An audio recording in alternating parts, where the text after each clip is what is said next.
All right, come check this out. The first thing that I notice about this chicken is the color of it. Look how dark this is. You know, obviously you have your dark meat, right? And your thighs and your legs, and then you have your white meat, but look how dark that white meat is. What this tells me by just looking at this chicken, that this chicken had a very wonderful, beautiful life, living on pasture, eating grass, bugs, and just attaining all of what nature has to provide, which obviously now we're going to go ahead and take care of and put it inside of our own bodies. And we're going to do it very simply because a lot of people want to go ahead and dress up a chicken and they want to go ahead and give all these different flavor profiles. But for me, I just want to taste the chicken, especially a chicken that was raised with such care and such love. I want to taste the place. I want to taste where I'm at. And I just want to really honor and respect all the work that the farmer did and, you know, this chicken's life. So, and this is how I actually cook this at home, because I know a lot of us are very busy and don't have time to sit there and truss up a chicken, fumble around with it. How do you even truss up a chicken? So for me at home, the fastest way I can do this is I actually just go ahead and cut the chicken in half and do 2 half roasted chicken. Today we're just going to do 1 half roasted chicken just because the amount of space that we have in our pan. If I went ahead and overcrowded it, it wouldn't get as crispy as I really want. So for today, I'm just going to go ahead and cut half this chicken in, cut the chicken in half for us, and we'll go from there. So first thing first, is I always like to go from the backside down, right down the backbone. Open this little beauty up, and you can see inside here more of that color. And look, this is a very secret thing about any kind of food that you have, okay? The actual flavor of this chicken will tell me how much nutrition it actually has, okay? Now look, I opened it all the way up like this. You see the breastbone is right back here. You can either go down it and cut, or you can even cheat and just go to the side, because I know some of you people don't want to actually take the time and dulling down your knives and really trying to break into it. So we're just going to take it like this, okay? One is just going to have a little bit more bone. One is just going to have a little bit less. And we're going to go ahead and use the bone on it. Now, cooking the chicken or anything, any kind of animal protein with the bone in is going to give you a lot more flavor. But the other thing about it that you need to understand and think about is the fact that it's going to take more time to cook, which is also the other reason why one day I said I need to cook a chicken really fast for my family, and I'm just going to cut it in half. And it'll make it go much faster. And that's what I did. And I've been doing it ever since. So right here, right now, let me go ahead and rinse my hands real fast. So now that we have the chicken cut in half, and remember, normally I'm just doing this in a much larger pan and doing both at the same time, but it's the same principle for a half chicken. Also, if you're doing a half chicken compared to a whole chicken, it will actually cook a little bit faster because there's less to actually cook inside the oven. So we're going to go ahead and take this Palm Beach salt that we have inside the store. This was created, handcrafted by a chef in Palm Beach County. I just tried it and tasted it for the first time. It's actually has a really great mineral content and salt content for it. And so look, you want to go ahead and make sure that you really season on the bone. Okay, remember what I said about any proteins that actually have the bone inside of it. It's gonna make the chicken take a lot longer to cook, which is why I'm cutting in half, but it's also going to add a ton of flavor. So you really don't want to get that out. Plus the pan drippings and extra flavor profiles that you're going to be able to get in that. I usually like to make a pan sauce out of and just top my chicken with it, or the rice that I have going with it, or anything that I'm, maybe vegetables that I might be cooking with it. And the other thing that you can do at home as well, which we can do another video of, is that, you know, what I really like to do as well sometimes is just a one pot wonder chicken. And what I actually do is I put my vegetables in the pan and I put the chicken on top. All that juice, all the flavor from the chicken cooks right in, and it just becomes this one harmonious dish, and you're done, ready to go.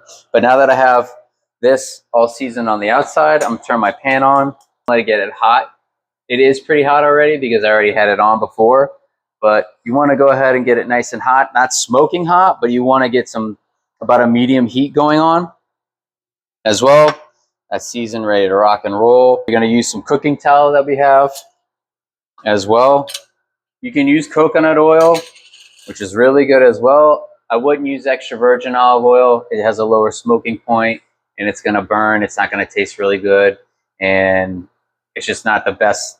It's a great way to finish your food, but I would never actually roast a chicken in it. For me, tallow, coconut oil is the cleanest, best way to kind of go for it. And so I'm just going to go ahead and get some of that in the pan. You see this beautiful white fat getting in there. Don't be afraid of the fat. Fat is good. It's good for your brain. It feeds your brain all that nice, beautiful cholesterol for it to work.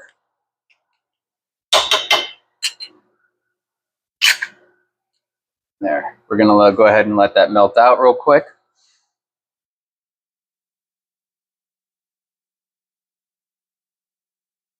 Also, the other thing I do is I'm going to go ahead and finish seasoning chicken in the pan. And the reason why I do that is because I'm cooking inside of a home. This is how I do it in my own home because I don't really want to make a big mess and clean up a lot of stuff.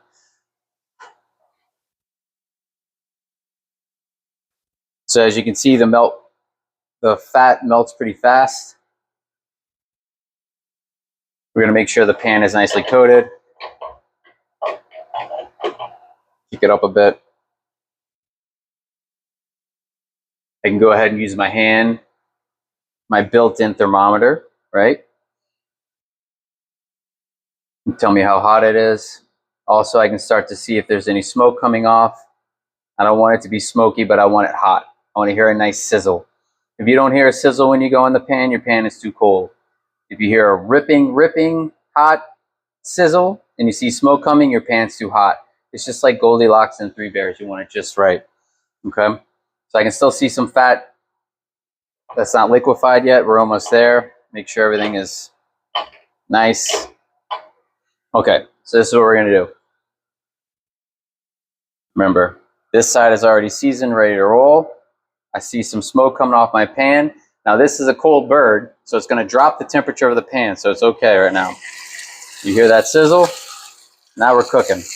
All right, I'm going to go ahead, make sure it's down. I'm not putting a lot of pressure on it. It might look like I am, but I'm not. Looking good right there. Now you have all this fat down here, okay? So instead of trying to put it in a bowl or, I don't know, put it on something and you're making more of a mess, trying to rub fat all over it like olive oil or coconut oil, I just go ahead and I put it all in here. It's all right there. Now that our bird is nicely coated, right?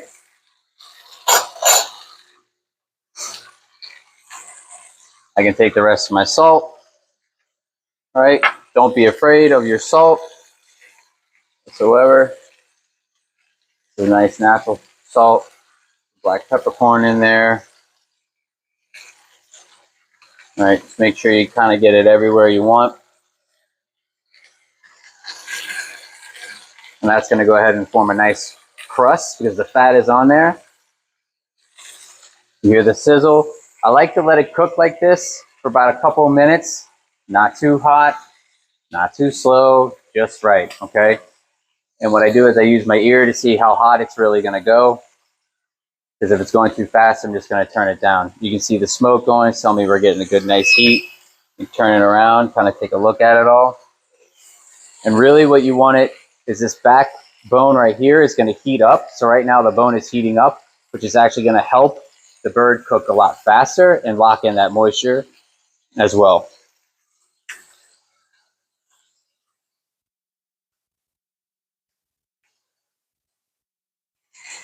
All right. Now that that baby's going, we're going to throw it in the oven. Now, for me, turn that off. I like to go in a really hot oven. If you don't have a convection oven at home, it's just going to take a little bit longer, but here we have a convection oven. I'll throw it right on in there. All right, it's at 425 degrees. That is very hot, and I'm doing that to go ahead and get the skin crisper. And then about 15 to 20 minutes, I'll take a look, see how it's going. If I need to push it a little bit longer, I'll leave it at that temperature. And if it looks like where I want it, I'm gonna go ahead and drop it down to about 350, 325, depending on where the chicken's at. And that will really help the inside of the chicken finish cooking while allowing the skin to continue to stay crispy, but not burn. Because we don't wanna burn our chicken. We wanna get it nice and crispy. So we're gonna hit our sweet spot there. Let's rock and roll. Okay, so now we're gonna go ahead and cook off 3 very classic steakhouse pieces of beef. Okay, now for me, this is a very important thing for people to know, because what happens is that most people everyone's been cooking commodity beef for a very long time. And when you're cooking a grass-fed, grass-finished steak, it's gonna cook a lot different than the steak that you buy at Publix or anywhere else. Okay, those cows are morbidly obese. They're fed grain, corn, and soy. It's just a much different way of cooking it. And it even goes all the way into the actual harvesting of the animal and the temperature that the animals are hanging at. When you're hanging an animal that's been fed corn and soy its whole life, and I'm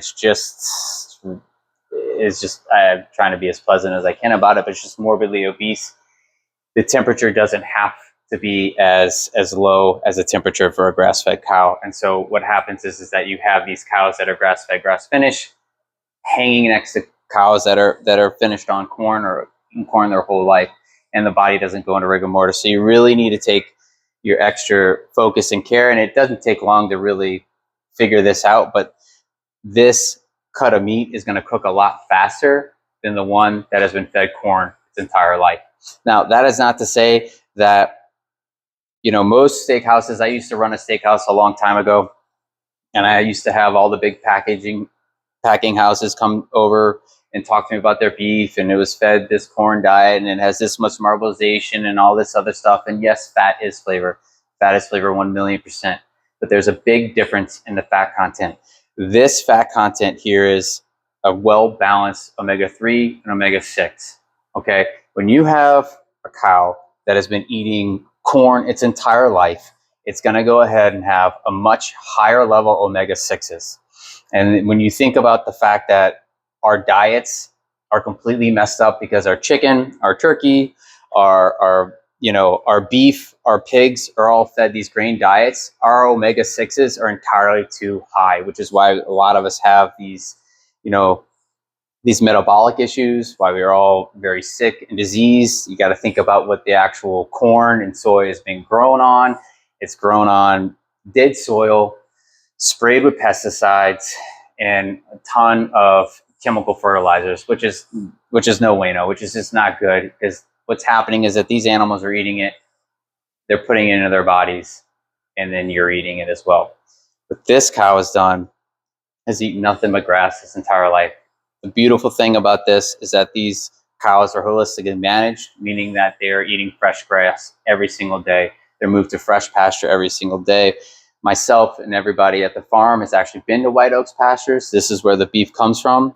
They have been officially coined, or they've been officially proven that they're a net carbon zero farm, meaning that they're actually taking in more carbon dioxide out of the atmosphere and locking into the soil than they're actually producing off. Because that's the whole thing that everybody talks about, is cows are bad for the environment because all the methane gas that they're going ahead and doing it. But yes, that's what a majority of the cows in this country are doing, because they're just on feedlots being fed corn and soy.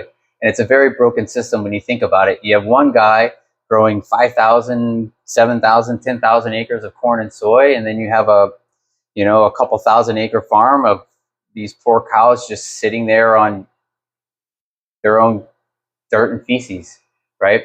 And it's just a very broken system. These cows move to fresh pasture every day with people who love their animals and have been taking care of it for 6 generations. And they really do love their animals. And you can taste the difference, and you can feel the difference when you're doing it. And again, going back to that fat content, I understand that this might not look like it has the marbleization, of the Wagyu beef, those very princess spoiled cows that are fat, but I guarantee you it has a lot of flavor, and the flavor is of the place of Bluffton, Georgia, where it's from.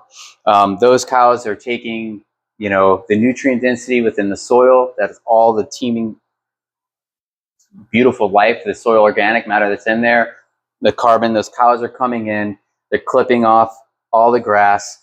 When they eat that grass, it's actually breaking off the root exudates all the way down the bottom, and that carbon that was in the root exudates is now locked in the soil for thousands and thousands of years. And it's a beautiful thing, locking in all the soil, locking in all the moisture from the rainfall, and it's being put back into the grass that the cow eats and then into its body, which is then fed to you. It's a beautiful system, one-stop shop. So let's go ahead and cook off the filet, which everybody loves, right? I couldn't tell you how many thousands of pounds of filet I've made in my life, but this is different than the corned beef that I used to use. So we're going to go ahead and use our tallow again from the farm, grass-fed, grass-finished tallow, get our pan nice and hot, and we're going to go ahead and cook this off to a rare, mid-rare, and that's where we're going to go with that. I'm not going to cook it any further than that. You can go ahead and cook that as far as you want. It doesn't really matter. And if, just so you know, that if you are going to do that, the best way to do it and the fastest way to do it is once you get it in the pan, you start searing, is to throw in your oven. But we're not going to do that today. I'm just going to show you how to cook a nice rare to mid-rare, and that's it. Okay. We're going to wait for our pan to get hot. Use your human thermometer. Okay. Remember, your body has all this technology that was lost and forgotten because we've just gone ahead and outsourced it to everything else that we've created. But a nice amount of fat. Please do not be shy of it.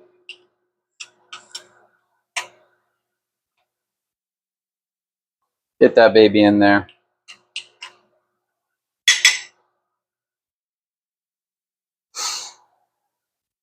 Remember, the fat will go ahead and show us what's going on.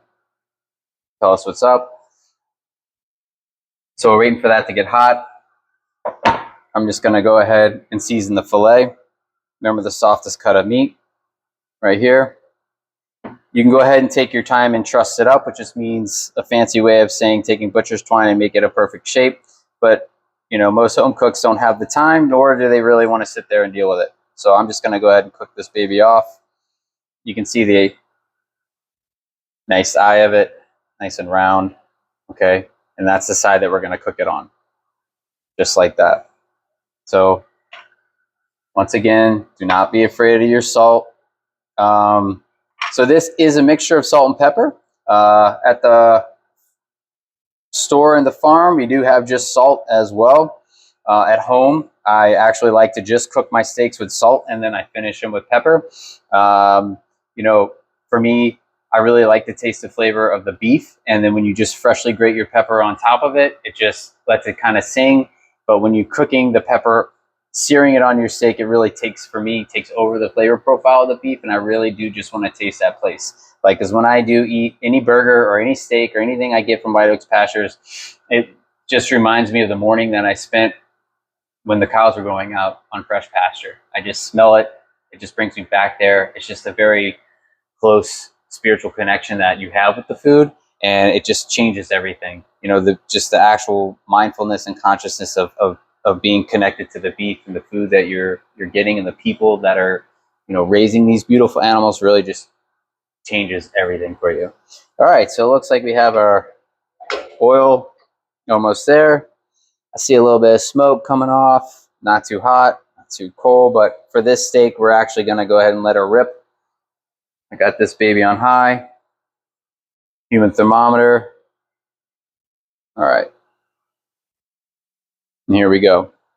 I'm going to go ahead and put it. You hear it?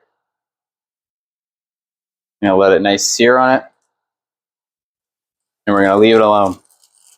We're not going to do anything else to it. Most people just move their meat around a little too much. Just trust the process there. If you mess it up, big deal, right? You have a little bit of a well-done steak, who cares? You know, that's a big misconception that a lot of people have when it comes to eating meat is, you know, most people think it's heresy of eating a well-done steak.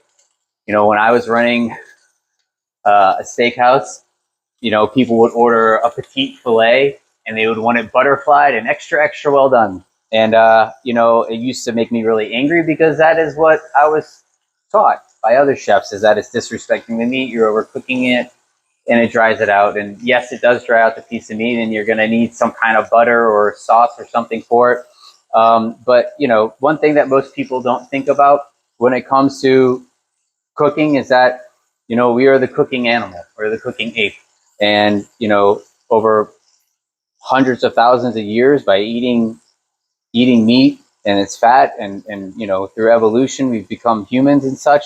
But you know, I read a really great book a long time ago by a man named Richard Wrangham, and his theory on evolution is the you know, is cooking by fire. And our ancestors really were not sitting there and perfectly cooking fillets; they were just cooking a whole animal over fire, whether it was in a, you know, a bushfire, or they just dug a huge pit and then buried the animal in that fire pit and let it cook all the way. And what that really does is when you're cooking your meat, and if I'm at home, I wouldn't be cooking it well done. I'd be cooking it rare to mid rare.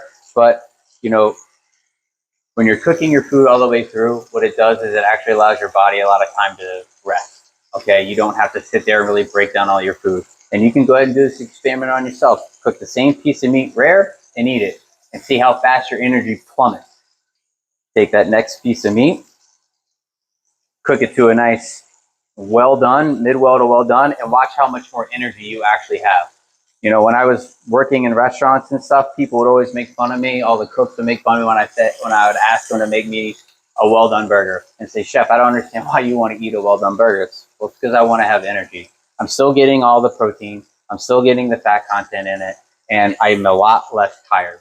Because if you got to think about it, an ape is what? Sitting there all day long, chewing, gnawing on things. They have a big capacious gut, big old jaw. We don't have that. We have tiny guts with a intestinal tract that is shrink much more than eating a bunch of grass and stalks all day long. And so our body needs us to cook more so we don't have to use all of our energy. And that's not just your physical energy, it's also your brain energy. You do stay a lot sharper. So you see here, now we have a nice smoke. I did turn it down a good bit because we're getting a nice sear on it. And I'm going to go ahead and just cheat and pick this bad boy up a little bit. You see that it's not completely seared yet, so we're just going to go ahead and let that do its thing. And it does not take long for the grass-fed, grass-finished beef. Okay, that's the one thing people forget about. It's just like when you're eating duck. You go buy a duck at a grocery store, you cook it.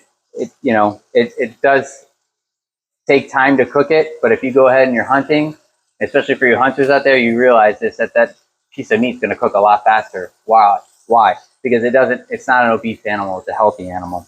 Okay? So let this bad boy go. Sometimes I just like to put a little bit of fat right on top of it as well. Okay? And I mean, honestly, the majority of the cooking is really going to be cooked on one side. When I flip it over, we're pretty much almost done. We're going to go ahead and throw some garlic, some butter. We have some raw butter from Holiday Farms, and some fresh rosemary we just got from the garden. You can go ahead and keep it salt and pepper only. You can finish with butter. You can finish with some garlic. I just like to do a little pop on it, right? One garlic clove is enough. We don't want it to take over the essence of the actual beef, because remember, we want to taste the beef. You know, the more ingredients, the more you're trying to hide. There's nothing to hide with this. Very simple cooking, because you have really great ingredients, and it makes your life much easier. It's all about the ingredients. Always. All right. Let's see where we're at now. We're almost there.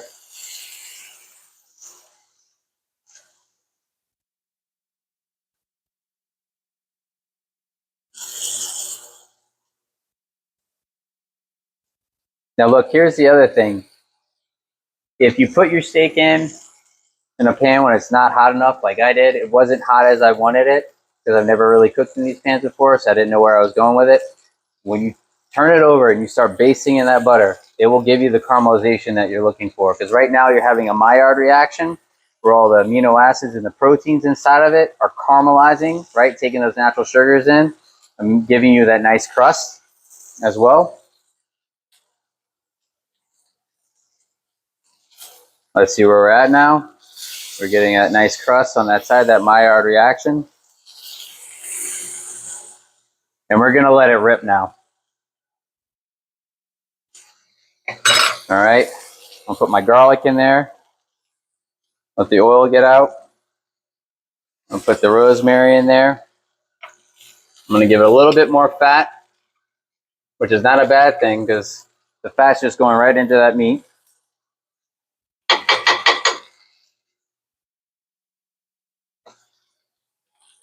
All right, see it's doing its thing. You notice I'm not poking and prodding the meat. I've just really been picking it up to show everybody what's going on. All right, now we'll take this nice raw butter and we're gonna see how this goes. There we go. In the pan, you can see it immediately start foaming up, foamy butter. All right, it's gonna start browning out. Now we're gonna go ahead, pick that bad boy up like that. You do not have to use your fingers like that. Now I'm gonna go ahead and push the steak to the back. You can go ahead and see right here how much more cooking we have. We have just this top part here. It's pretty much gonna finish in the butter like that. The essential oils from the rosemary are gonna go in. Beautiful flavor profile, but also great for your brain, great for your nervous system, and great for your respiratory function as well. Go ahead and look that stuff up. But now you can see where that crust is gonna come in, right? Still cooking it. It's still hot. All right, you can even go ahead, if you want, you can let everything sit like that, pick up some more flavor. You can see how the heat is still there, but most of the heat's down here now in the pan. You can go ahead and put your garlic on top like that if you want. You can put the rosemary on top like that if you want. It doesn't really matter. Obviously, it's just going to keep falling into the actual steak like that. And you can see we have nice roasted garlic, rosemary, and honestly, the cooking is pretty much done right now. Okay. You can see where all that color came from now, right? Nice crust. Look at that. Nothing but flavor. Now, this is where people mess up most of their steaks. Is they take it out and they put it right onto the cutting board. Now, that cutting board is not going to allow the steak to cool down properly, and it's going to keep cooking through. Okay, I just put this beautiful stuff right on top to let it soak. You can go ahead and just, right? Give it a little bit more crust. That flavor is going to sit there and marry into it, and you can even go ahead and do that. Look at that. Just like that. Now that's going to sit and rest. Now, what you want to do is, the rule of thumb is letting it cook, okay, at least half. I mean, you want it to let it rest at least half of the time you cooked it. Okay, so that was about 2 to 3 minutes in the pan. I could have got a little bit hotter. The next one, don't worry, I'm going to let it rip. But as you can see, though, you can fix that with your butter and you can give yourself a nice crust. Okay, after a little while, I take it off because I want that crust to stay, just like that. And then I'm going to go ahead and touch it. And it's very soft. You can see how soft that is. That lets me tell me that we're at a nice rare. And as it's sitting there, though, it's going to carry over cook and it's going to keep cooking. So the longer I let it rest, it will go ahead and actually cook up a little bit more into like a mid-rare. But right now, we're going to let it rest. If you go ahead and take this steak, you put it on your cutting board and you cut it, you're going to let all the juice, all the flavor just slip right out. And you're pretty much going to ruin your steak. It's going to be tough. And you're going to take all that beauty and mess it up. You know, the farmers can do everything that they can, but when it comes to us in the kitchen, we can go ahead and just absolutely ruin a piece of meat really quickly if you don't know what you're doing. And with all the time and effort that these farmers have done, you really want to do your best to pay respects to the animal and to the work that the farmers have done. So we're going to go ahead and let that rest. You know, you can let it rest just like this. Also, what I like to do, though, that I've learned works really well is to keep a nice balance is actually after halfway through the half of the resting period, you go ahead and flip it over and it locks in those juices. But I'm going to leave it like this for right now. And in about 2 to 3 minutes from now, I'll go ahead and flip it over and I'll flip it back over and we'll cut into the sucker and we'll see how it's going. I'm going to go ahead and wipe out our pan real quick. All right, now we're going to go ahead and take a look at this chicken. Now that is sexy, nice and crispy, right? Now, here's the thing. If I let it roll like this, okay, I'm going to end up burning the chicken. I'm just feeling to see if it's done or not. If it's too mushy and squishy, it's not ready. If it gives you some bump back like it already is, you know that it's good. All right, we have a couple more minutes as right now. This piece right here on the bone, especially deep into the thigh right here, that's going to take the longest to cook. Anything that's on the bone is going to take the longest to cook. So we're going to give it more time. Now I've had it ripping hot for a long time, right? What I'm going to do now is I've left the door open, right? It went ahead and cooled down a little bit. So what I'm going to go ahead and do is I'm going to take this oven and I'm going to drop the temperature down to about 325 degrees. And I'm going to let it do its thing like that, right? But I'm going to pop it open, just let it cool down a bit. And now it's going to slowly finish in there. It's going to keep crisping up. It's going to be a nice, you know, golden brown color, but we're not going to dry out our meat because no one likes dry chicken, right? There's been many fights around the dinner table about dry chicken. I hear the sizzle. It's cooled down a lot. I know we're in a good spot. All right, so let that bad boy stay there. All right, I'm going to go ahead and get ready for the ribeye now. All right, we're going to get our pan hot again. I just wiped it out real quick. All right, get some towel in there. We're going to let this one rip.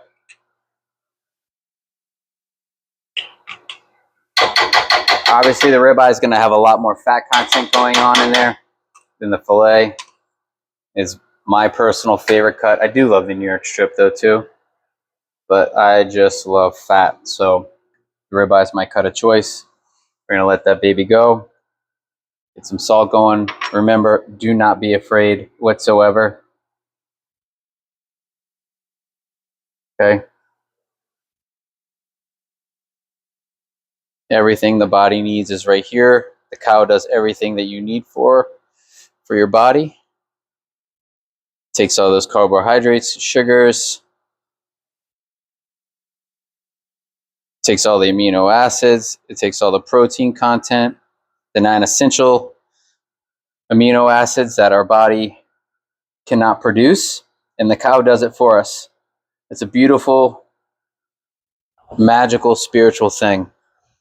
Now, to go back to our conversation about those commodity beef cows that are eating corn and soy, is that a lot of that is being sprayed with pesticides. And you know, we talk about this all day long, and Roundup is obviously at the forefront of everybody talking about everything. And something that most people don't know, and some people do talk about, but they don't think about, is that, and I like to always think about growing up in America in the 80s and the 90s, is that, you know, there were no GNCs, there were no protein blends, there were no amino acid complexes, and talking about all these things. You know, it's just didn't have to, because our food was not as devoided as it is today, but it was. And the reason why we started seeing all that is because of the overuse of these pesticides, specifically glyphosate. And the reason for me is not just the fact that it is kills every living thing, whether it's, you know, funguses, bacteria, anything. I mean, it kills all living things. Is that it blocks the shikimate pathway in the grass. It blocks the shikimate pathway in the corn. It blocks the shikimate pathway in anything that's growing out of the ground. And so that shikimate pathway is very important, because what it does is it lets all the 9 essential amino acids that are being grown inside the soil. So you got to think of all the different elements that you have in the periodic table, right? And all the different amino acids that make up your body. It's just like the alphabet. When you're trying to go ahead and have the English language, we have 26 letters, right? But we have the vowels. Try to go ahead and write a novel without using any vowels. It's not going to work out well, right? So your vast protein body, right, that's built of proteins, needs those 9 essential amino acids, which we do not produce. Our food needs to get it from the soil. That's reacting with all the mycelium and all the other organic matter that's in there, the bacteria, the enzymes, everything is making this beautiful orchestra, amalgamation, mosaic, whatever you want to look at it, and it's blocking it inside that grass. If you are spraying Roundup and you're spraying glyphosate, it's going to block that shikimate pathway. And as soon as we started doing that, we started blocking our food from bringing it into us, which is why we now have all these supplement companies and GNCs on every corner in America. And I mean, literally think about it. How can our operating system run if it's not getting what it needs? How are you ever going to write a novel without vowels? It's not going to work. So that's ripping hot. This is where we're going to go now. Be careful not to burn yourself. It does happen, but it's a labor of love. And you hear that, right? Much better than that filet. All right. And you can see as I'm just keeping it formed like this. See that nice fat cap right there? If you want, you can go ahead at home. You can grab butcher twine. You can tie it up. It'll keep it nice and formed. That's fine. But again, I'm cooking for the home cook that doesn't have these things at their home. They don't have the time for this, and they just want to eat a nice, healthy piece of meat. Boom, just like that. Let that baby sear. Now that has been resting for a couple minutes. I'm going to rinse my hands real quick. Now I'm going to go ahead and just flip it over for just a second, right? And let that go right there. And we'll cut it open and we'll show you how it looks. And then we'll taste it. See if I did a good job or not. Okay, now you can see I got the pan a lot hotter. You can see it really caramelizing really fast. You get this side right here. You really see that fat starting to caramelize as well. And there's nothing wrong with that. That's beautiful. So now we're going to go ahead and I'll show you the difference between the first steak and the last steak, how fast it's caramelizing. See that? I'm already getting a nice color, right? Caramelization on the fat. Also, there's a lot more fat. And then here's a trick. If you notice that you're not getting what you want, just move your fat back down on that pan. Get it right to where you're at. Right? That's it. I'm going to let this steak do its thing for about another minute and a half to 2 minutes. We'll flip it over, baste it out just like the filet, let it rest, and that's it. I probably will sit here and probably sear this off just a little bit. I don't exactly think everyone at home should be putting your hands in there. My hands are used to the heat, but I'm going to go ahead and later on pick this up and let it sear off and get more flavor into the pan. Nothing better than a crunchy piece of fat.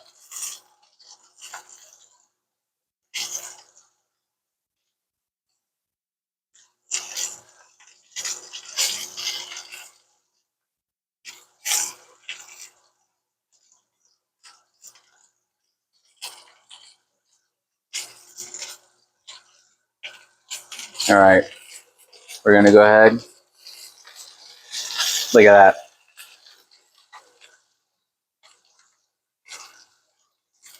I mean, you can even see the difference in the color of the fat on this meat than what you're going to go ahead and buy in Publix, okay, or any other grocery store. That yellowish tint and hue means it's been eating grass its whole life, and healthy grass its whole life. We're pretty much almost there. This bad boy does not take that long to cook whatsoever. All right. Go ahead and take our rosemary, put that in the pan, just have some fun with it. All right. Have fun. Cooking's supposed to be fun. Remember, you're human. We cook. All right. All the flavor gets in there. I'm going to push this little bad boy. Actually, what I'm going to do is watch. Yeah, I turned it around like that. Okay, that fat cap right there. Now I can go ahead and control a little bit more. We'll put the butter in the pan. All right, raw butter. Don't be scared, people. Think about what's in that butter, especially after what I just told you about eating grass and having the shikime pathway wide open.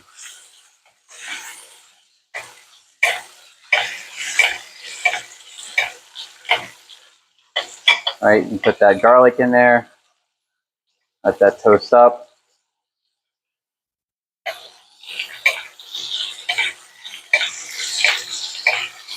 All right.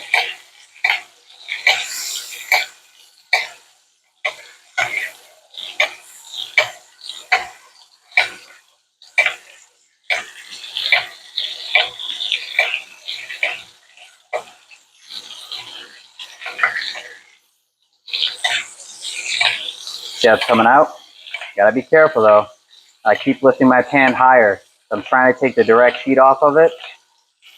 And when you're dumping all this butter and fat onto it, it's cooking it through. So you gotta be careful about that. You can go a little over real quick, just like that. Now I'm gonna take it out of the pan, let it rest. Right on top. Boom. All right. Now let's go ahead and check that chicken again.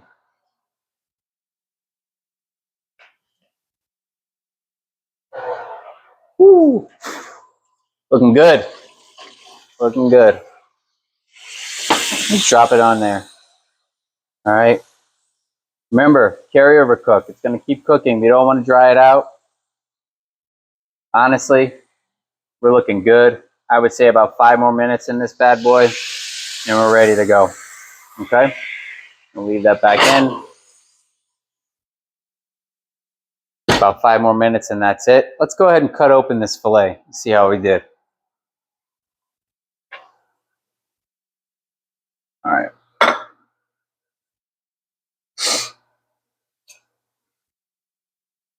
Okay, so this is another way that everybody can mess up their steaks, is that if they're cutting with the grain. When you cut with the grain, you're going to have a tougher piece of meat. When you cut against the grain, it's going to go ahead and give you a much easier chew and mouthfeel to it, because you got to think about it, you're actually breaking up the actual muscle fibers, which makes it much softer piece. And especially for a fillet thing that everybody wants, because it's so tender and moist, you don't want to go ahead and ruin it by taking it out of the pan and cutting it with the grain. You want to take it out of the pan, let it rest, and cut against the grain. So if you come and look here, right, you can see where the grain is running this way. Okay, so all you have to do is just do a nice little turn like that. But I'm going to go ahead and cut this right dead center and see how we did. Okay. Do a nice mid-rare. You see that there's really no juice going on, right? Slices just like butter. So everybody's telling us that your meat is too tough. I'm sorry, you're just messing up a little. This is definitely a little over compared to where I really wanted it, but hey, it's still going to be delicious, right? Just like that. There's your meat, just like that. If you want, put a little more salt on it and go from there. That's it. Amazing. Look good. All right, now we're going to go ahead and take out this chicken. All right. You hear the difference between the last times? It's very, you heard that sizzle? Not as much now. That chicken's ready to rock. So, here's a few things you can do. You can let this bad boy sit in your pan, let it cool down. That's totally okay. Like that, you can take it, transfer it to a resting rack. That's still okay, however you want to do it. But most people will do is just let it sit there. At home, I let it do that. But this, I just want to showcase this. This bird's ready to rock and roll. We're going to let it rest and cool down. It's much easier to slice and take it off the bone. But all this right here is flavor. Every single thing in that pan. You can go ahead and put onions in there, whatever veggies you want in there. You can throw that back in the oven and roast it like that. Or you can go ahead and make a pan sauce with a little bit of water, stock, finish with butter, however you want it. A little lemon juice, herbs, whatever you want to do.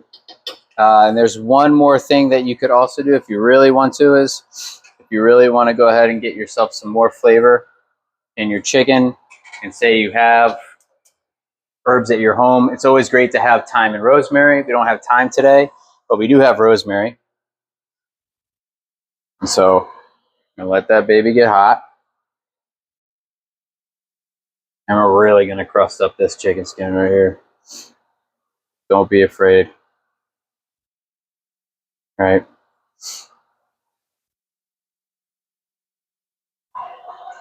Oh, sneaky peek underneath there, right? Just let that go right underneath there. It's going to do its thing. Let this bad boy get hot again. Take a meat snack break, right? Why not?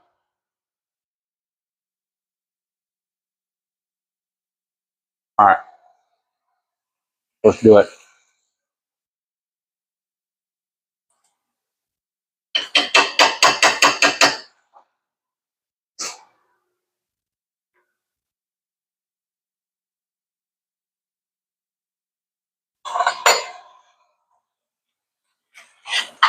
All right. We're going to let the essential oils of the rosemary, the flavor get out. But remember what I said, flavor equals nutrition. It's a 1-to-1 ratio.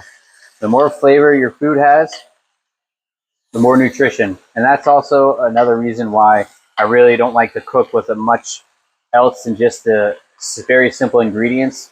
Because by tasting that chicken, tasting that piece of beef, and really getting that full flavor, I know that it has as much nutrition as my body needs.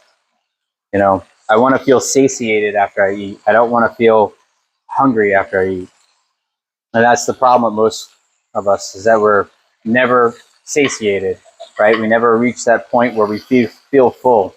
And that is because, and I'm not just talking about your Lay's potato chips, I'm talking about anything and everything you're eating, your burgers, right?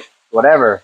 You eat a burger, you feel full, but then 20 minutes later, you feel like you're hungry again. Why? Because there's nothing in that burger. Nothing at all. You eat some pizza and you feel full, but 20 minutes later you're hungry. Why?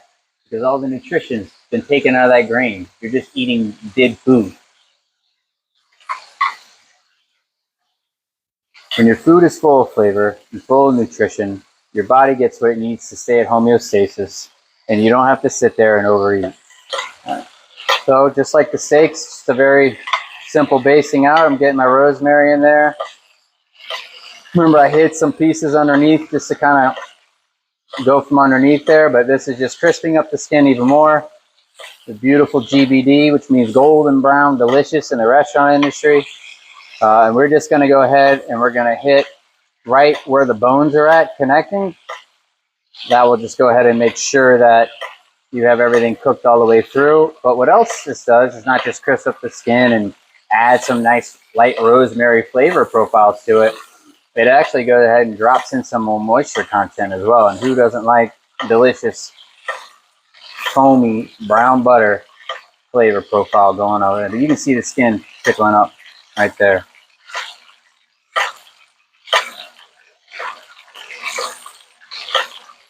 And you see, it's roasted, it's not burnt.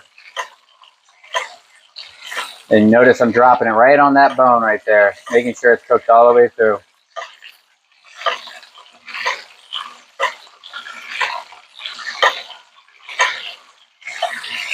All right. She looks nice and purty, doesn't she? All right, so real quick, all right, just take a fish spatula. You cannot underestimate the value of a fish spatula for any and all proteins, not just fish. Grab it like it's hot, let it down, right? We're gonna go ahead and pour that nice foamy butter right back on top. Notice how it starts to crisp up the skin, just like that. And don't forget, like I said, this is all flavor. You can go ahead and put some water in there, some chicken stock in there, throw some flour in there, create a roux, make a pan gravy, or like they say in North Carolina, pan gravy. And you can add it to whatever you want to do. You can put it on top of your veggies, you can put it on top of your chicken, whatever you want. But we're going to go ahead and let this baby rest for at least 10 to 15 minutes, right? It's just like any other piece of meat, like the steaks we were talking about. I cut this open, all the juice runs out, all the flavor runs out, and you have dry chicken and you just wasted your whole time. So let's go ahead and cut open this ribeye now.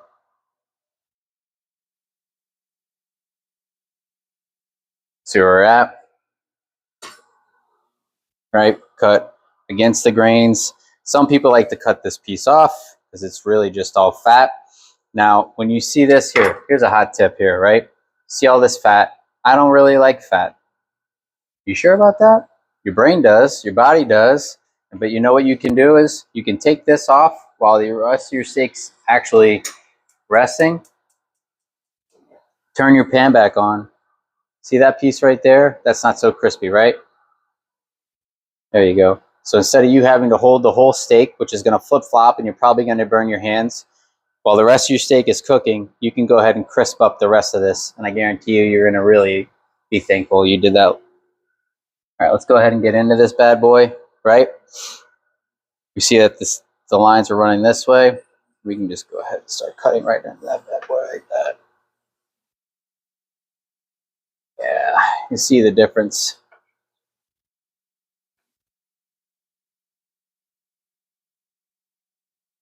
Okay. We're not messing around here. It's a beautiful piece of meat.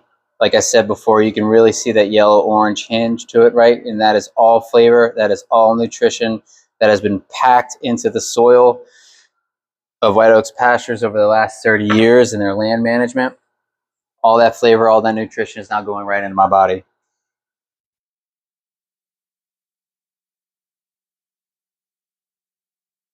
Here we go. I don't even need to finish salt. And again, don't be afraid of your salt, ladies and gentlemen, boys and girls, children of all ages. It only makes things tastier. So we're going to go ahead and take this chicken.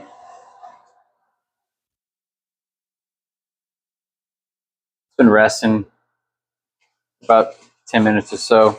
See all that juice you got going on there? Now remember, everybody, that's not waste. That is flavor. You can go ahead and make a sauce with that if you really want to. All right, and then here's that little piece of fat that we had off that ribeye we crisped up. I like to call that meat candy, especially if you dip it in some honey or maple syrup. All right, let's go ahead and take this bad boy apart, right? So you see how it opens up like that? Just tells you where to go. Nice little slit. And it just starts to open up for you. It tells you where to cut, right? See, I'm not cutting into the breast. See all that juice coming right out? We have a nice crispy chicken skin. I'm going to take it right off. Just like that. Let that down. Here's your dark meat, right? Here's your breast right here. You can come off and start taking out. See how that goes right there?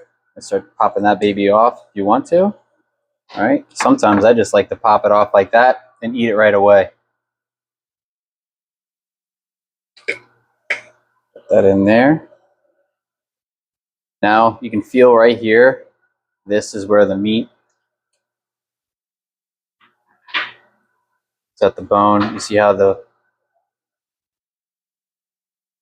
it started to cook all the way through. Still nice and moist, but cooked everywhere. All right, now we just come down, bring your knife down, and let it go. Just like that.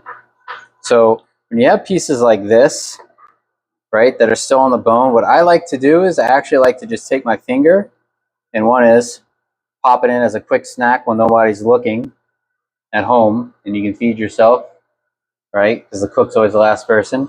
Or what I like to do is I like to take this, take it all off, put it to the side, and then this is just perfect chicken for a chicken salad, okay?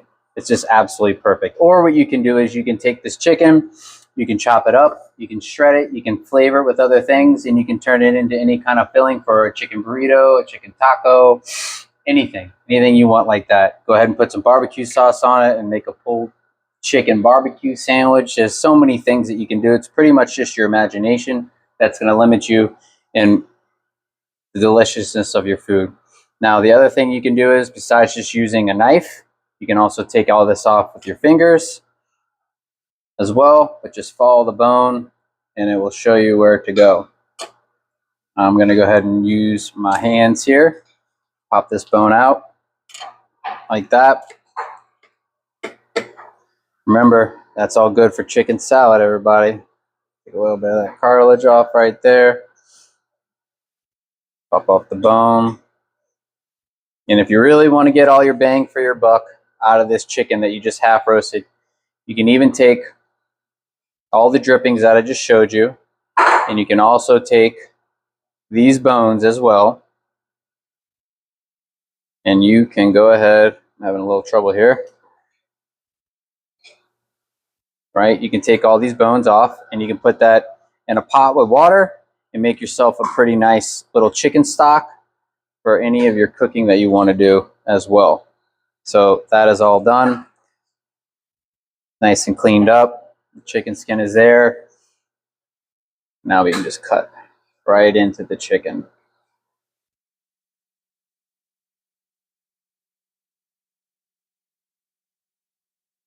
Okay, you can see where it's cooked all the way through, right?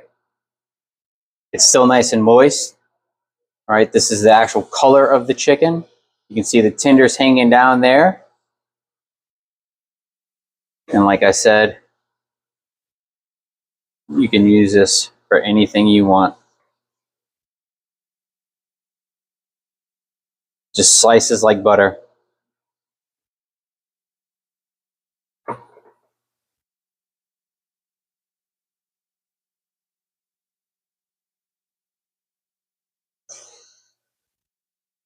Like chicken. Oh, yeah, that's good. Here, you want to get in on this one. Come on, go ahead. Take that piece. There you go. Right? Yeah. Right, and look, a little more flavor enhancing. A little bit of salt on there. Oh, there we go. There we go. There you go. You got to get on this too. There you go. Try that.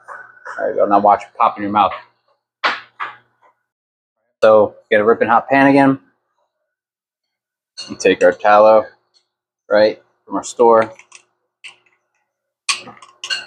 And remember, same thing I was talking about with the beef, same thing with this fat that we're using, grass-fed, grass-finished, holistically managed. You have a proper ratio of omega-3s and omega-6s.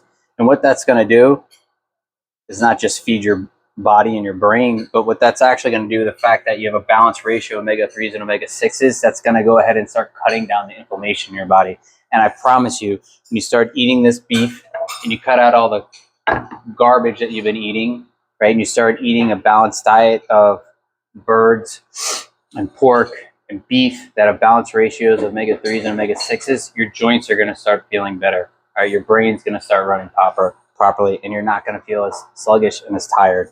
And I only know that from experience, coming from a background of working in restaurants that were only using conventional beef and chicken, and my joints hurting every single day, to then switching over and doing beef raised properly and poultry raised properly and eating at the restaurant, but actually being able to run around with the 20-year-olds, because it's kind of fun being in your 40s and being able to keep up with all the youngsters. All right, nice smoking, ripping hot pan. We're going to take our Palm Beach Salt Company salt and pepper mix again, and we're going to rip this New York strip. I used to cook a lot of these back in the day for Mr. Archie Manning. He had his own special cut at the restaurant we called the Archie cut, and it was 18-ounce New York strip, mid-rare, and that man would put it down all the time. This is a nice 8-ounce New York strip. You can see the fat cap right here. And what we're actually going to do this go around is we're going to season this fat cap as well. We're going to take advantage of it. Now, you don't have to do this at home if you don't have the hot hands. But what I like to do is this. Let's start caramelizing, getting that Maillard reaction going, caramelizing all that fat, getting all the natural sugars, amino acids working. That's also going to add the flavor of the beef into there. So you have good old nice beef tallow, that fat from the actual cow. You can start getting that flavor from the grass that's in there into your cooking oil. We're going to let that sear off for a second, and then we're going to do a quick little flip. Bam, bam, and then it's done. You really get down in there, you can see all the magic right there. Right? Nice crust from the salt going on. Now, when you're also doing this, it will speed up the cooking process as well, because now you're cooking at 3 different points instead of 2. and the heat's starting to rise up through and go into the middle. So you got to watch out for that. Okay, you can always use your trusty fish spatula or a spoon or a pair of tongs if you don't want to use your hands. I like to use my hands because I can take the heat, but also, again, it's your built-in human thermometer. Okay, I know how hot my pan is by just putting my hand over here. Obviously, I can hear it. I'm using all my senses. I can smell it, and I can use my vision to see where we're at. Now let's go ahead and take a peek. Get that nice brown color. Literally maybe like 30 more seconds in there, right back onto that fat.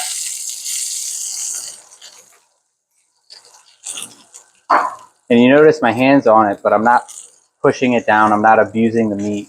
I'm treating it with respect. Very gentle touches, even though it might not look like it. Now, move my fat around to where I want it right there in the dead center. And we're going to flip it right over. Okay, you can use a pair of tongs at home. You can use a spoon. Let's go ahead and slide that baby over that way. You can see that.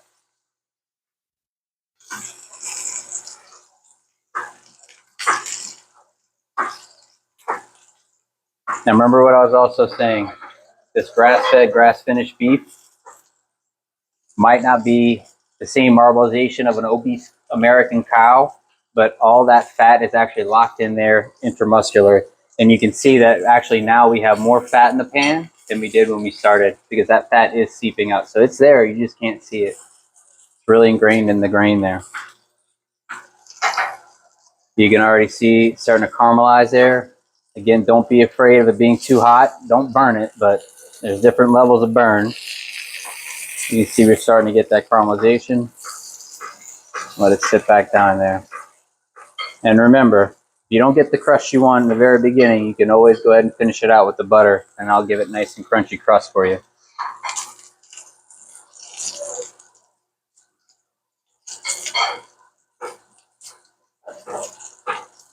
Something I didn't mention before, but all this meat was at room temperature. Okay, I didn't start straight out of the fridge, which you can, but that's going to affect the cooking time. It will actually cook slower if you take it right out of the fridge because the meat's cold. But if you let it come to room temp, it will cook much faster. So it's always things you have to think about when you're cooking your food. But to me, those little nuances like that are not really a pain. But to me, it's more about remembering being a human in your operating system and being connected to the food and the environment in which you're cooking in. That's what it's all really about, is getting back to nature and that connection to your food. All right, so we got a nice crust. We were missing just a little bit there. We'll go ahead and push that bad boy in the back. Right, take our garlic. Hiya. Have some fun with it. Let's go ahead and put 2 pieces of garlic in this one. All right, have some fun. Have your kids smash it. They'll love it. All right, we're going to go ahead and take this rosemary. If you go ahead and take it and feed it like that, you're starting to break up the cells in there. You're releasing it faster. All right, you already smell the rosemary, you already smell the garlic. You don't want to burn your garlic, but you do want to get some nice color to it. Nice and caramelized. You can go ahead and flip it over if you want. You can hide it in the back here. It's still going to go ahead and get the flavor no matter what. And again, pick it up. Your heat's going right there on the butter. Foamy butter is what you want. Not burnt butter, but foamy butter. Now we're creating that caramelization. That fat is cooking straight down into the meat. It's going to keep our meat nice and moist. We'll give ourselves a nice crust on top.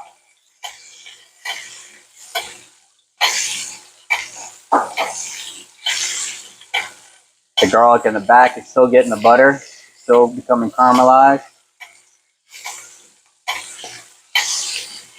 Now, also something to notice is that the fillet and the ribeye were much thinner pieces of meat. It's a thicker piece of meat,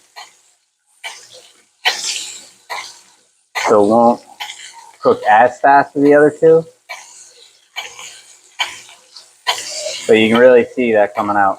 It's a lot of fun to cook a New York strip nice and thick.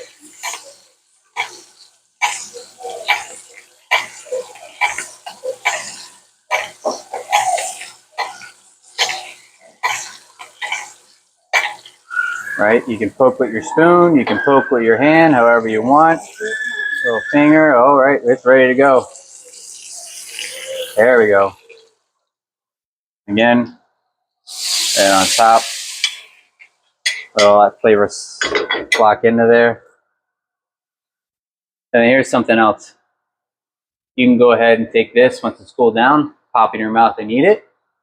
It's a nice little snack, or rub it on some of your bread that you have. It's going to go with dinner, and you have some roasted garlic all over your bread. Actually, while that's resting, let's go ahead and do that right now. Check this out.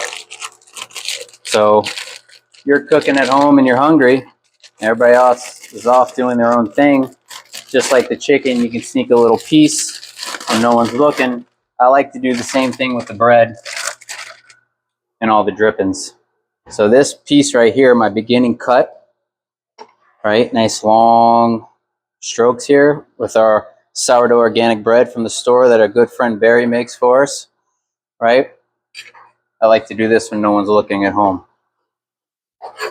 Take that bread. The pan is off. It's still hot. Get a nice little toasty toast with the fat on it real quick.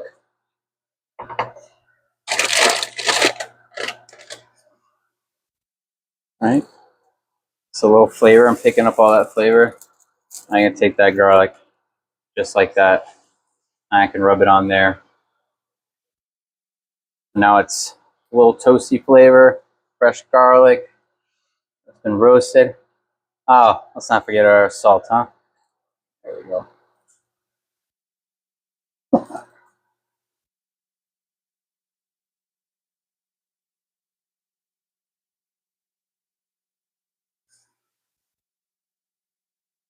Mm-hmm.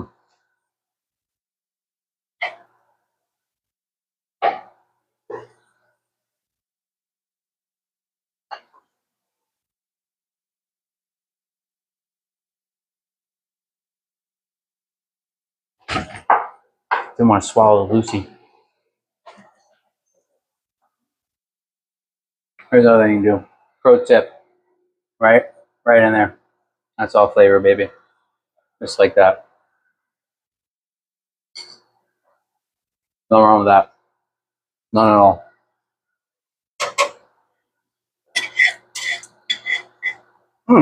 That's good. All right, let's rip into this chicken breast. We're going to make a chicken sandwich here. We'll use this little pan.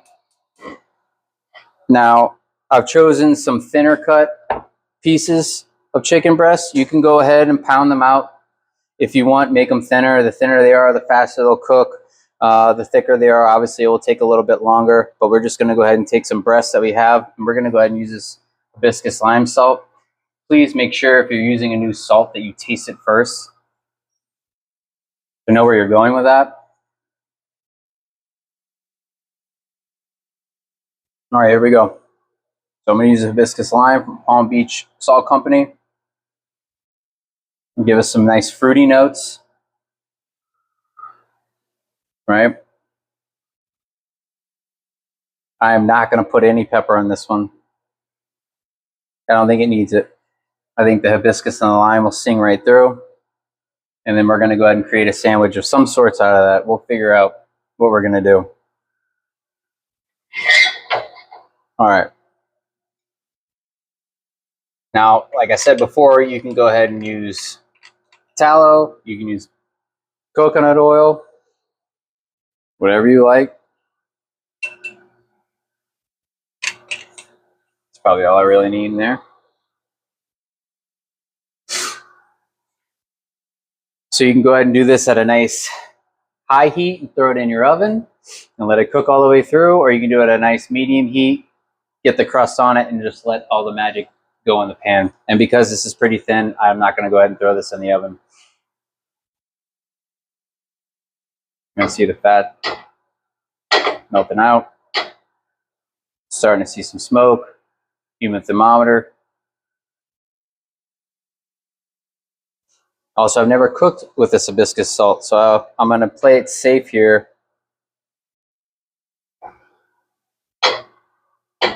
And not go too hot. See, that little tip right there tells us where we're at. The protein will sing and tell you where it's at on heat level wise. This is also room temperature, so it's not going to cool down the pan too much as if you just took it right out of the fridge. But if you use something that's right out of the fridge and it cools down your pan, you're going to want to go ahead and turn up your flame a little bit. Give yourself some space in there so you're not seaming the sides, but you're getting a nice crust. You always want to make sure you have enough surface area, enough space between the proteins so it cooks evenly and you get a nice crust on it. When you put them too close together, it's just going to steam up and you're not going to get that. So we're going to go ahead and let this cook. I think it's still pretty good temperature. Once we start going higher and hearing the hissing going up, we're going to turn down the flame a little bit. And we're going to do the same thing. We'll just baste it out in butter. I'm not going to go with any rosemary this time. And while we're doing that, I'm going to go ahead and wash my hands real quick, and then we'll go ahead and mess with the bread.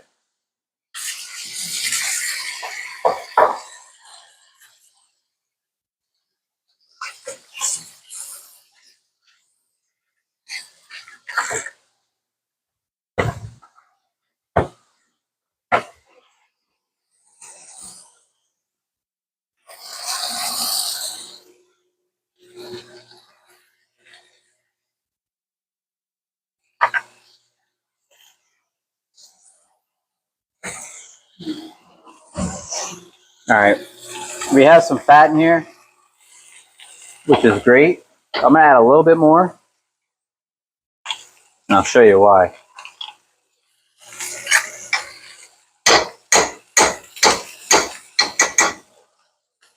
Don't worry about getting your fingers in the food. As long as your hands are clean, you're good to go. Now, we're not basting it out. What we're going to do is we're just going to take this hot fat, and what that does is kind of creating a coating and a barrier. It's going to, one, see it's starting to cook the top,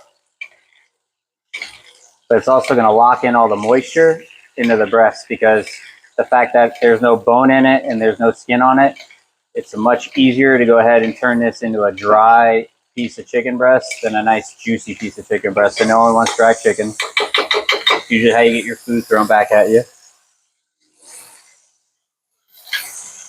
We're going to let this cook. Now remember, I don't want to burn. I want it to cook all the way through. So we're going to go ahead and lower that down. And we're just going to let it sizzle and do its magic. Now that that's going on, let's take this bad boy right here.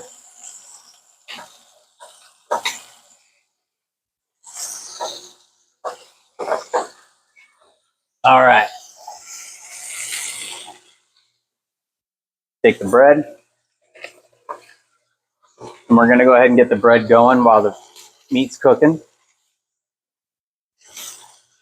So the first thing I'm going to do is getting that pan hot.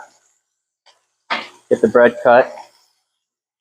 Nice long strokes. The bottom of the bread, you always just want to run this tip at the bottom so you can get it nicely cut, because sometimes you're just sawing it too much and it ends up ripping the bread.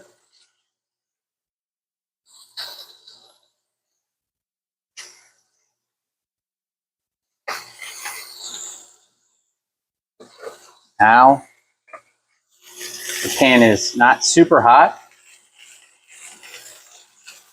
just hot enough. Get that butter down in there. Turn this bad boy down a little bit more. Whoops.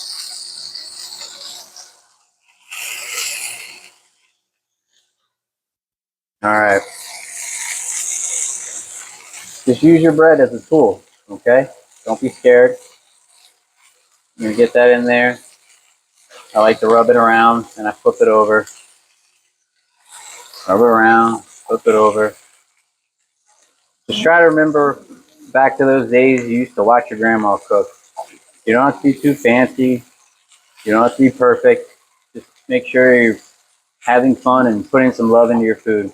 So now this has some heat on it, right? We're gonna let that go.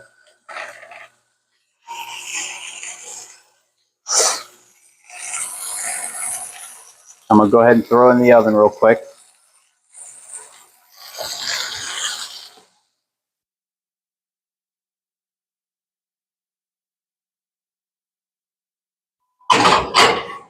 I just have this oven at like 350 degrees. You're just going to get a nice little toast on it, and then I'm going to put some cheese on top of that sucker.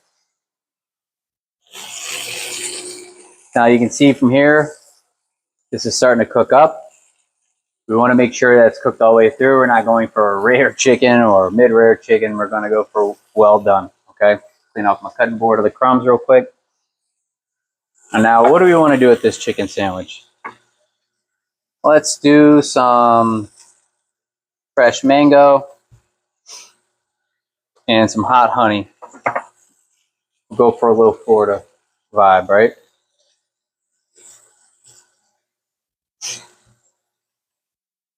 All right, so these just actually came from the backyard. It is mango season here in Florida, so we're gonna go ahead and have some fun with it. All right.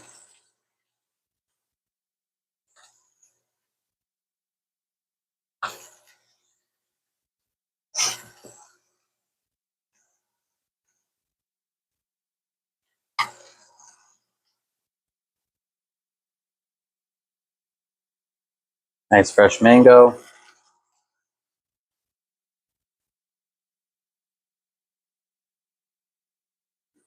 Now these parts, if you miss it, that's okay, because you know what that means? Snack time. And you get the taste of sweet or tart or whatever this mango is, because all the mangoes down here are different.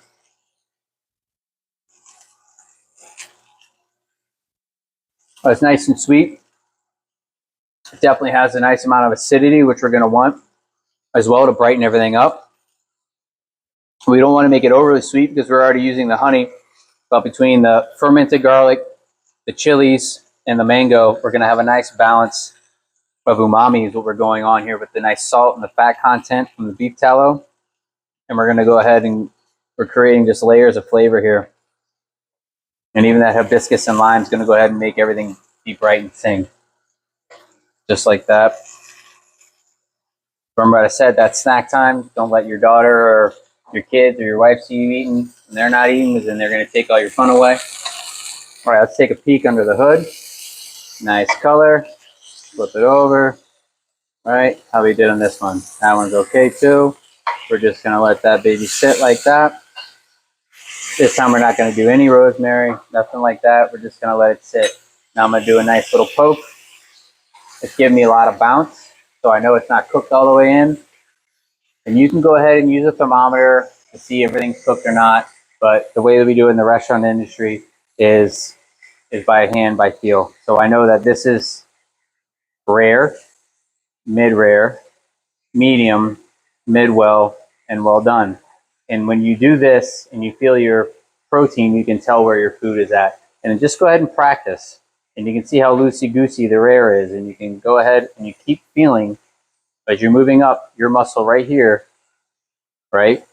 Getting tighter and tighter. And that's how you know when your proteins are cooked all the way. See? Bounce to it, right? Look at that. See that? That just looks like my hand is like this. Same thing. Okay?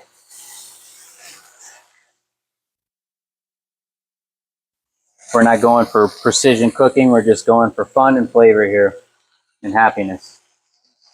So we're going to let this bad boy cook out. Our bread has been toasting for about 2 minutes now. It's not exactly where I want it, but it's getting there. I'm going to go ahead and get this out of my way real quick. I can even use the skins to hold the piece of mango that I have not touched yet. Now what I'm going to do is taste this honey real quick and see how hot it actually really is, how sweet it really is.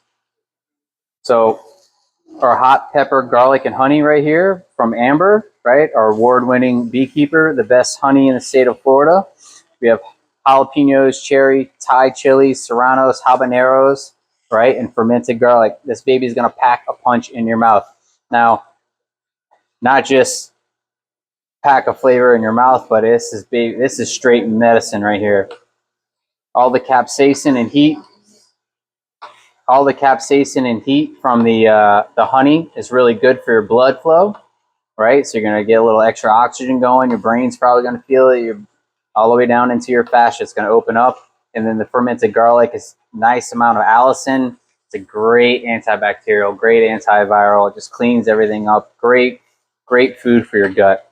Okay, so I'm gonna do a nice smell. I can smell that heat, that capsaicin, right, which is gonna have a little bit of citrus notes to it.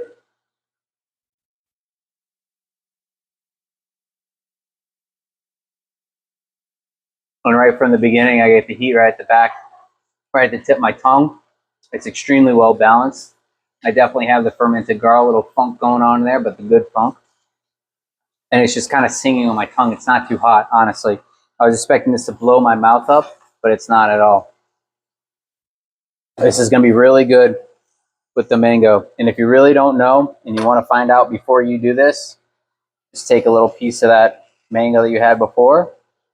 All right. A little bit more of that honey. And don't forget, it's okay. I'm double dipping. I know that. But this baby is an antibacterial and antiviral. Nothing wrong with it.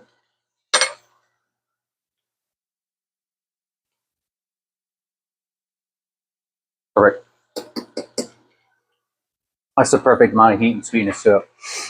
And honestly, what I'm getting is, as well from the honey, is I'm getting the same smell in my nose that I get every morning when I'm out on pasture by the hives as well. And that's why it's so important to really know where your food is coming from, because you have such a special connection to it, and I can really understand what's going on with what I'm eating. So now you can see that this breast now is starting to firm up. I can't really poke at it even over here. See the difference? It's popping up, so we're almost all the way there. And we're gonna go ahead and let that chicken rest once we finish cooking it and relax so we don't cut out all the juice of it all. I'm gonna go check on that bread right now real quick.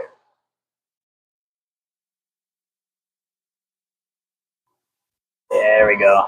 So as you can see, it is not super toasted, but it's nicely warm, right?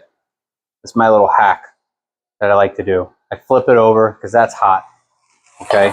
What that's gonna do is, that's gonna let my cheese melt faster.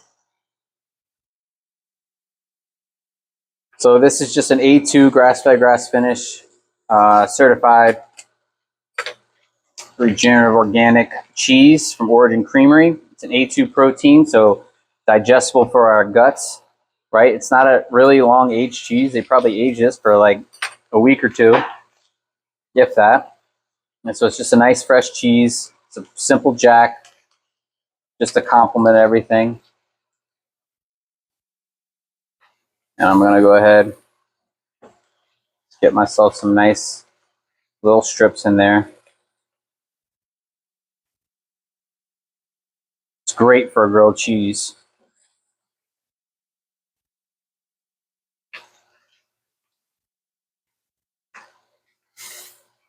You can see that bad boy still cooking. I'm still paying attention.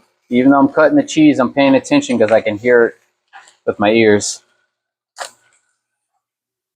All right, one more touch. Remember that was hot from being on the bottom and through the oven. Now I can go ahead and just place this bad boy, right? If you want, you can just place it like this on one piece, or you can do two pieces, however you want. Now we're gonna go ahead and finish toasting up that bread in the oven. So we're gonna walk back over to the oven.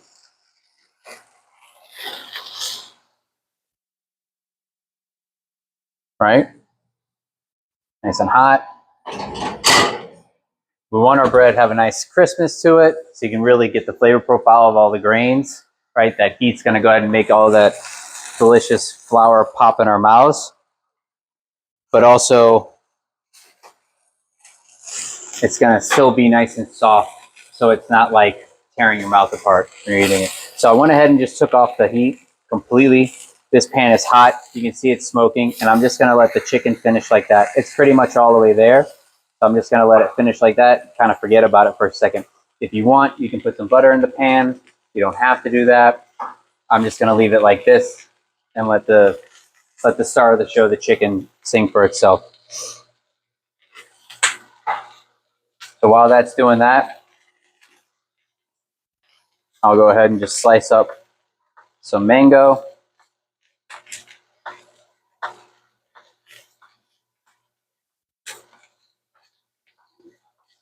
Right? Like I said before, it does not have to be perfect cuts. Just have some fun.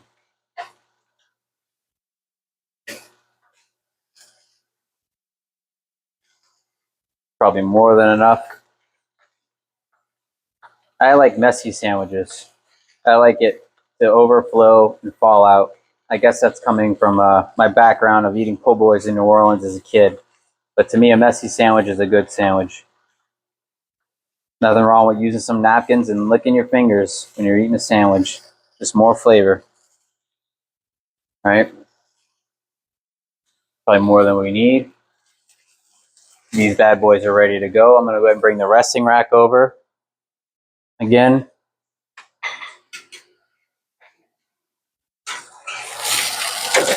Right? And remember, if you're hungry, use your garlic trick with the bread pieces. So that baby's ready to go. You're just going to let it rest. Let's slice it up a little bit. Let that chill right there for a second.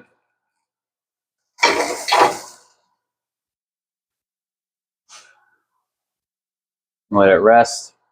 The bread's probably got like 1 to 2 more minutes. And then after that, we're going to go ahead and build our sandwich. Let's go ahead and check out the chicken real quick. There we go. All right. You can see we're almost there. All right, nice soft cheese. And we'll leave it 2 to 3 more minutes. We'll be ready to go. All right, let's go ahead and cut open this strip. It's been sitting for a long time. Let's see how we did.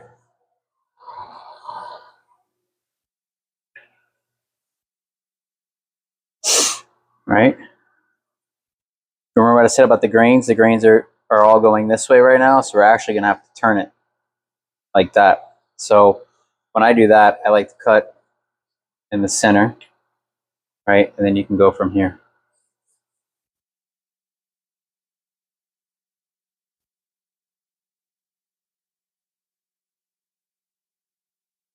And the one thing you'll notice about having pepper on your steak like this and you're encrusting it, it will catch on your blade a little bit. That's also another reason why I like to go ahead and take it at the very end and add it on there.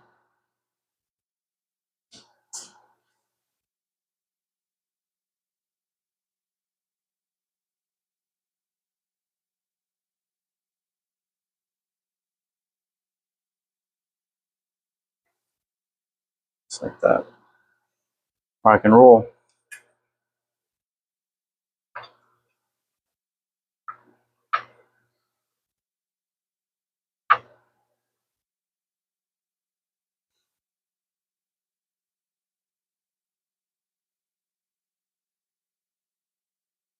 Nice and tender, moist. You can see there's literally no juices. Everything's locked inside the meat right here. Ready to rock and roll. Absolutely delicious. I'm gonna let this sit right here.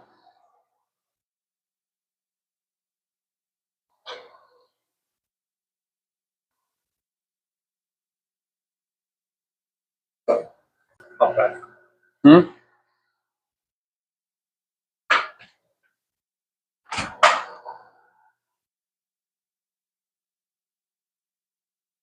All right. So check out the bread. All right. I'm gonna check out the bread now. It's okay. It's all right. All right. Nice. Here we go. All right. Now we have a nice golden brown color. It's crunchy, but still moist on the inside. That fat from the cheese is gonna do that. We're just gonna leave it there. We're not gonna turn it on. It's pretty much ready to go. You can see that, and you're gonna hear the crunch when we cut into it. So now what I'm gonna do is I'm gonna slice up this chicken. Right? I'm gonna go ahead and cut it a nice angle. You can see it's still nice and moist on the inside. Right? It's not overcooked. It's not dry. It's not undercooked. Okay?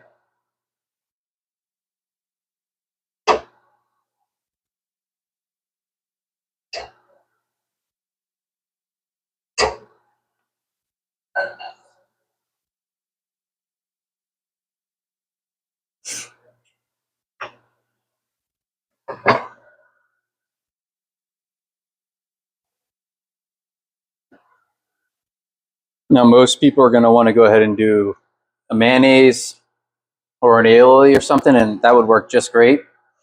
But for this, we're just going to go ahead and let the chicken and the cheese and the fresh ingredients kind of take the star of the show. It has more than enough fat. We don't need any aioli in this.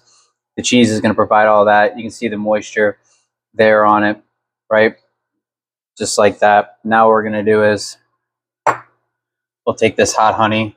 It's a very simple sandwich, okay? Just let it go, okay? Don't be afraid to let some chilies in there. Don't be afraid to let some garlic in there. Just have fun with it, okay? Go ahead and take the top of that.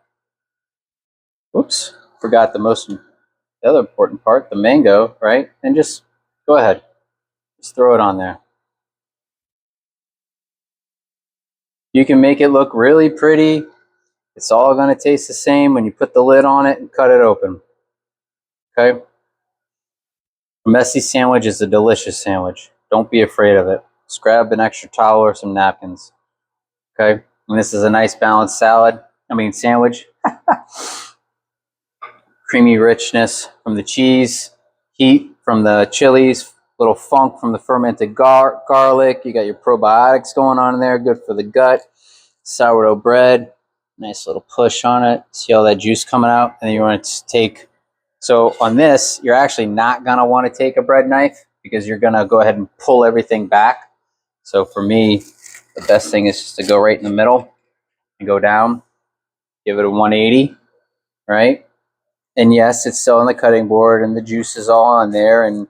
But chef, you're making it nice and soft. But you know what I'm doing? That's just layers of flavor. That's all that is to me. All right, let's open this bad boy up. See what we did? A nice fresh chicken breast sandwich.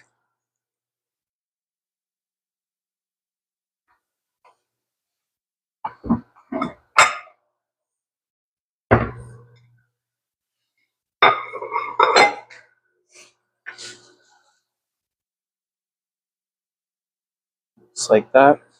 You can go ahead and add lettuce or tomato, whatever you want on it, but it's good just like this, honestly. That's all you really need. Let's check it out.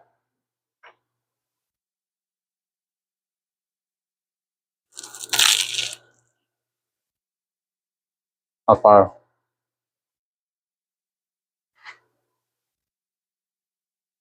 Yeah, mango really makes it pop.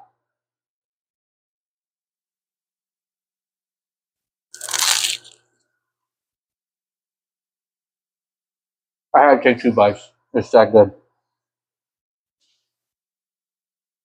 Oh, there's a very simple chicken sandwich.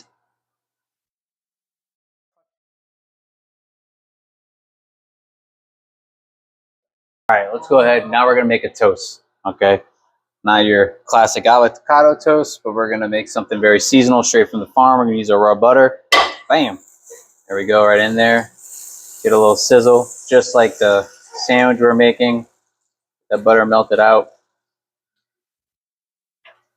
Do its thing. You can use your bread to spread it if you want. Get it on there.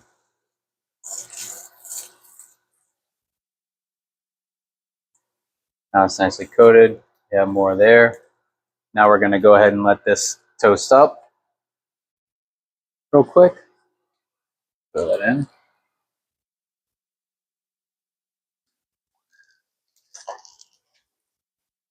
In the oven.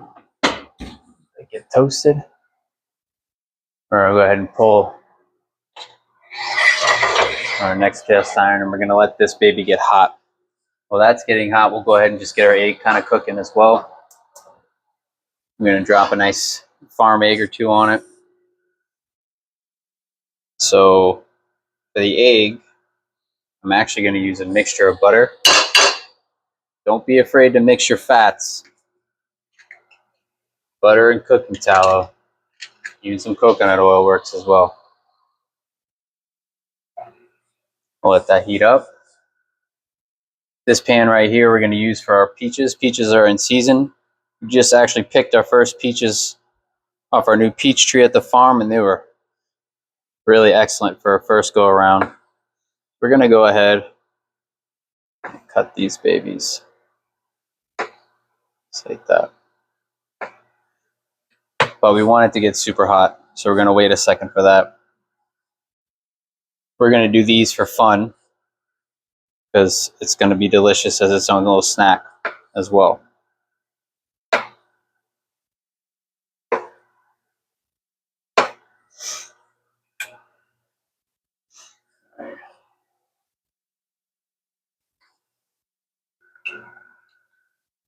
So we're going to get some tallow in there.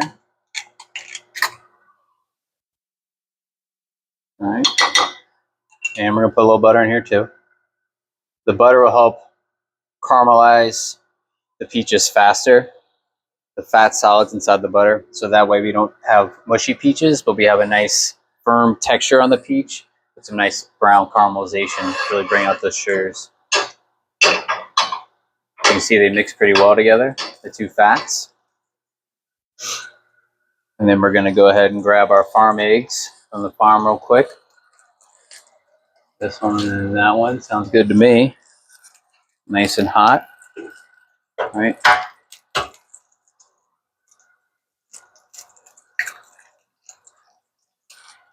Beautiful.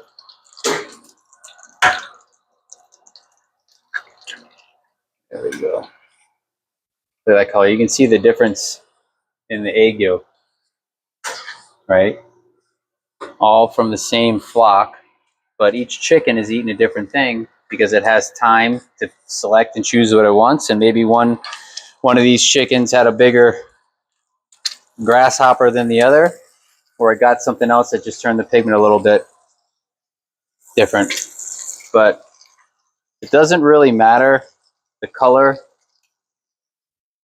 of the egg yolk for nutrition level, because what you can do is actually feed your chickens marigold or squash or red peppers that really change the yolk color, and it doesn't really equate to nutrition level. You really want to go for knowing how nutritious your actual egg is by the flavor profile in it, because you can go ahead and change all that just by what you're feeding the actual chicken. So don't let a very pale color yolk think that you don't have a nutritious egg, and don't let a bright orange yolk that you think that you have a very nutritious egg. Just taste it and it will tell you the rest. So I'm gonna let this baby kind of just sit at a nice low temperature and finish off. This bad boy's ready to go. Put it right on in there.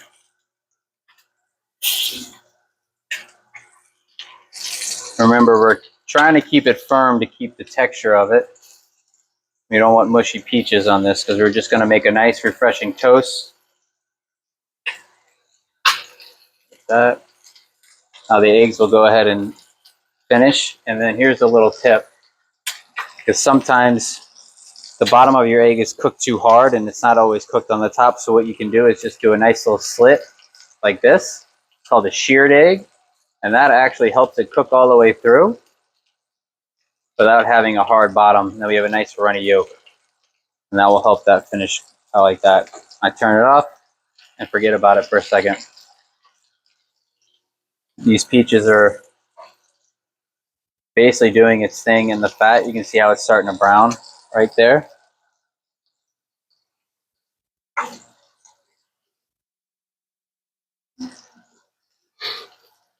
The toast we're going to go pull out, and we're going to do is we're going to put this brie on here. So this is an A2 brie from the Origin Creamery. I've let it come to room temp, so it's nice and squeezable. A nice funk on it as well, which is delicious. It's going to have some mushroom flavor profiles in there. It's going to add some nuttiness flavor profiles in there. Nice fat and cream. Can't go wrong with that. And with the A2 protein, it'll be much more friendlier in our gut as well. All right, now that that's there, let's go grab that toast out of the oven real quick.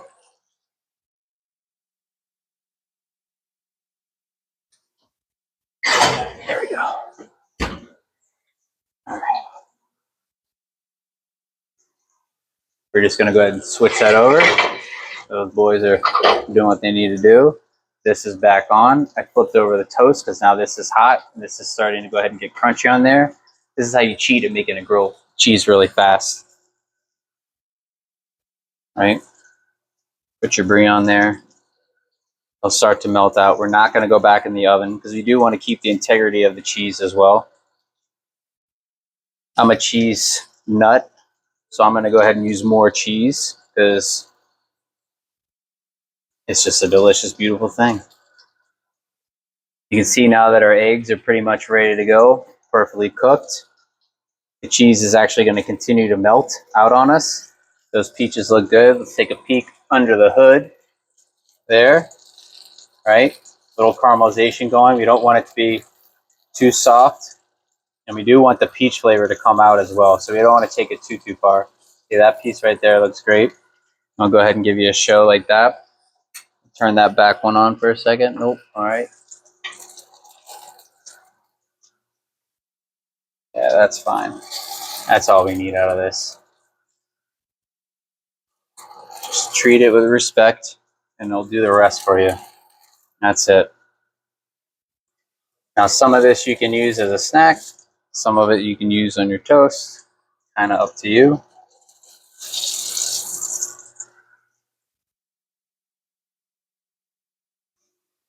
Just drop it right on your cutting board.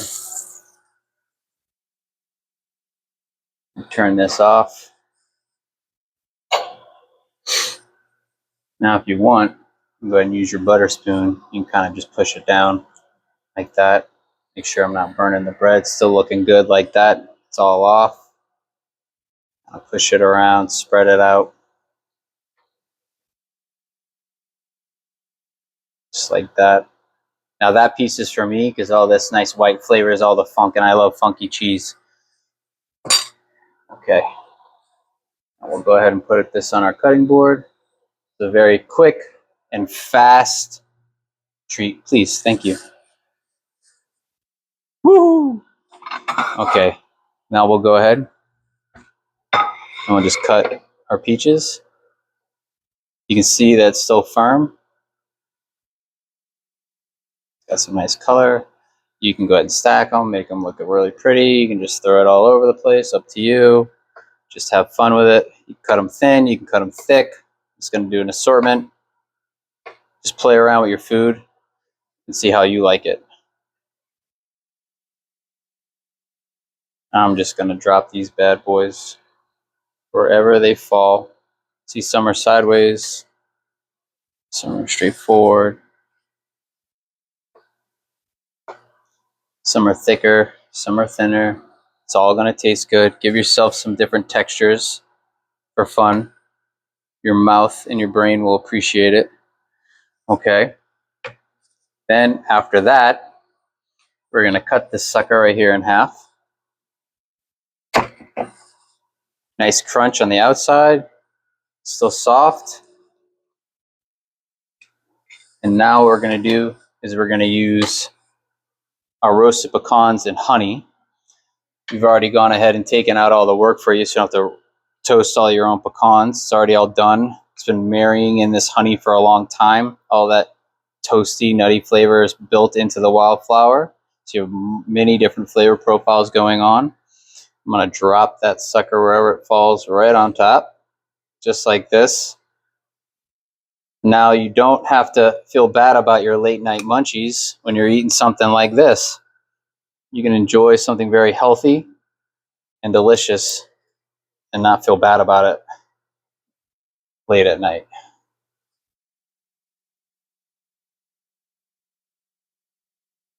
And for fun, I had this saved. This is our bee pollen from the same hives that we have our honey from.